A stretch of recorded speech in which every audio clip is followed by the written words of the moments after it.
It's Sunday and tomorrow will mark. I've been here for a week already, so that's gone really fast. There's the man taking his turtle out again, tortoise turtle.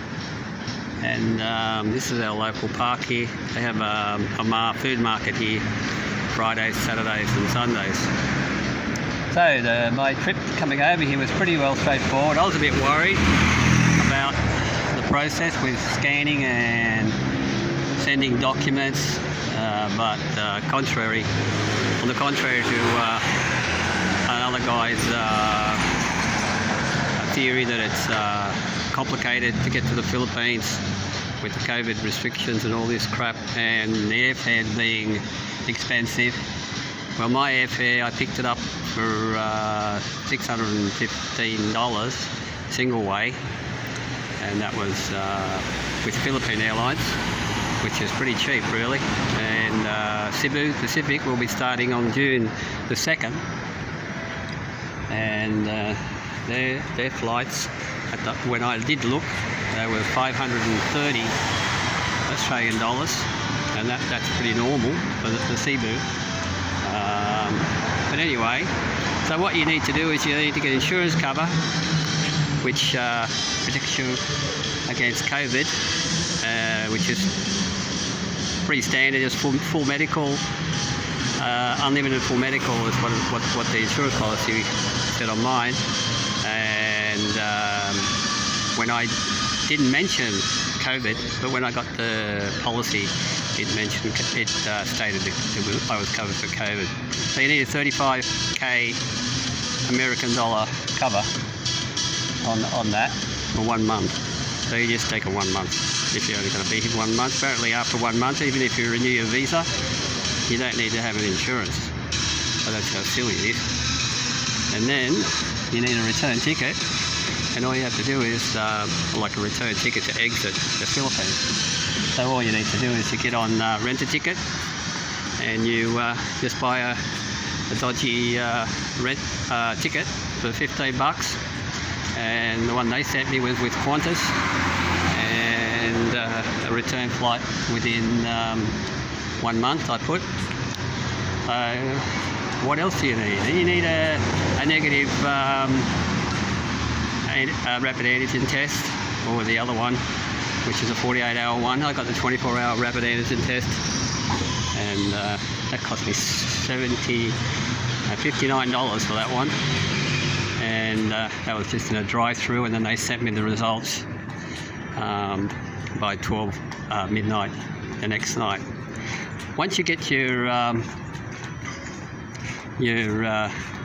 test results and they're negative, you go on and register for your One Health Pass for the Philippines, and that's pretty simple. I thought it was a bit daunting because scanning documents and also photos, but it's pretty simple, and it only took me about 10 minutes to sort that out. And then they send you a barcode, and they also do send you a QR code, but I didn't get that. But the barcode is good for boarding. So that's pretty much it, you know. Well, luckily, I don't know how I did it, but I scored pole position in the check-in, number 1, and I got through really quickly. I checked all the documents. I thought something was going to be wrong with my documents, but everything was pretty cool. They checked the insurance, they checked the health pass, they checked your vaccine certificate, checked your flight in and out, and pretty much that was it, you know. And I was through, and I think I was about 3 hours early, because I got there about 5 hours, because I thought, you know, you'd have a big problem getting through because they've got to check everybody's documents. But luckily I was pole position, and I got through very quickly. What else? Anyway, while waiting, you know, we were actually 1 hour late taking off, because apparently a lot of people had stuffed up different things on their documents. Like one Australian guy he was telling me this is his first time to travel to the Philippines, and he'd actually got his COVID test 5 minutes out of the time of the 24 hours. So they made him go back and get another test. That held him up. Just things like that, I think people don't, just small things. But so we finally took off, and we arrived probably about an hour late still.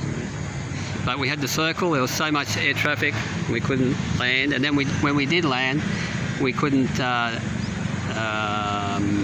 get out of the plane because there was someone in our whatever they call it, landing bay or whatever it's called. But finally, you know, I'm getting all these messages from Erilyn. Where are you? Where are you? I said, still in the plane. Anyway, then we finally got off the plane, and we made it to the what do they call it? The One Health Pass, and where they check your barcode and they check all your documents again, and you're through.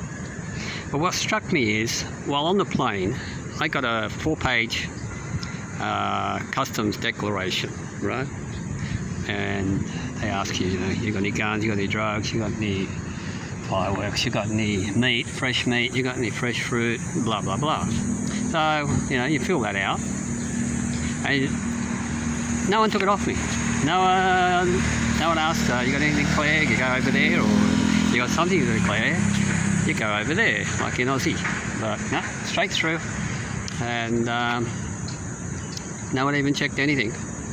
They even took the custom declaration off me, which seemed a bit strange.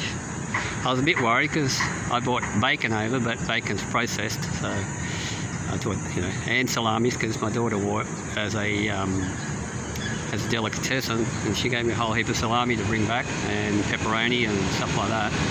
So I thought I'd lose that because, you know, someone might think that's a pretty tasty thing. But no, got right through pretty quickly. So anyway, in the meantime, while we've been back here, what's been happening? Erilyn's with me here. She's actually cleaning today. Normally she comes out for a walk in the morning, but she's cleaning the apartment today. You can see those 2 towers there. The one on the left is where we live. We're on the 27th floor up there. But we look out the other way. And this area here, when I came here 7 years ago, I stayed in a condo at the end of the street, right down there. And none of this was here.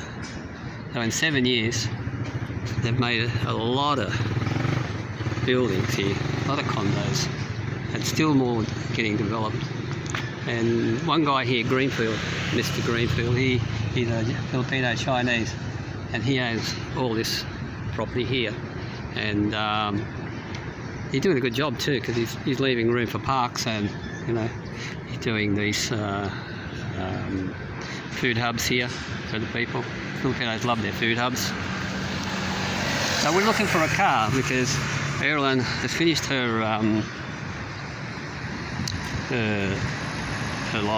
driving school, but she still doesn't know how to park properly, which I seem a bit strange that she's done 18 hours and still don't teach her, doesn't know how to park.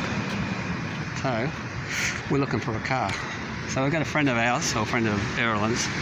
He works in the bank, and he's going to give us a list of all the bank's repossessed cars, and he's going to sift through them and try and find us one. But I only want a small one, something like that. Just something small. He suggested we get a sedan, but I don't want a sedan. It's only a small car for Erilyn to learn on. I don't know, our budget, I said to her, you know, the first car we're going to get, you only want about a 10,000 Australian dollar car, so 300,000 pesos. And you still should be able to get a good car for that. We want to get automatic.